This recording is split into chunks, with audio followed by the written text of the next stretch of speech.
خب شنوندگان عزیز، همونطور که مستحضرید این روزها در همه جای دنیا صحبت از واکسن کرونا هست. به همین دلیل خدمت معاون وزیر بهداشت هستیم تا ببینیم نظام در این رابطه چه تدبیری اندیشیده. آقای دکتر شلیلچی، سلام علیکم. با سلام به مقام آزمای واکسیناسیون و اول واکسن عالم امکان باب راحل در خدمت شما هستم.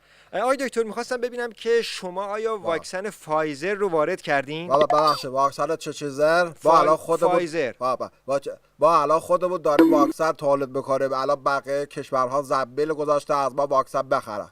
واکسن تولید میکنین؟ آقای دکتر ببخشید شما هفته پیش تو همین برنامه گفتیم مردم با پاچه پیژامه‌شون ماسک درست کنن. حالا چی شد که دفعه به تولید واکسن رسیدین؟ خب ما همون پاچه پیژامه رو چلوندیم، آبش رو گرفتیم، شد واکسن.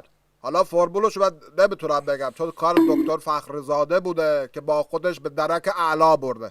ضمن اینکه همونطور که مقام عظما گفتن امسال سال جهش پیژامه، ببخشید جهش تولیده.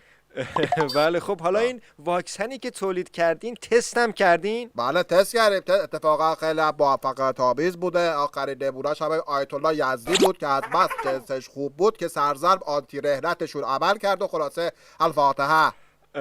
آقای دکتر دانشمندا میگن که این واکسن باید تو دمای خیلی پایین نگهداری بشه. آیا نظام چنین تجهیزاتی داره؟ بله ما تجهیزات بسیار پیشرفته داره. از این کلمنا هست، یخدود از این یونالتا هستش، توش آلاسکا میذاره یا شما یادتون هست یا نه، از این یخچالا که درشو باز میکنید چراغش روشن میشه. از اینا من خودم وای میسایم روشن میکنه خاموش میکنه. همینا هستش. آقای دکتر عوض این همه دردسر و کلمن و یخدون و این چیزا بهتر نبود میخریدیمش؟ آقا شما واسه که نفس در جای گرم بلند میشه چندر غاز پول داریم که اونم سهم لبنان و عراق و یمن و ایناست که حکم واکسن مقام عظما رو دارن.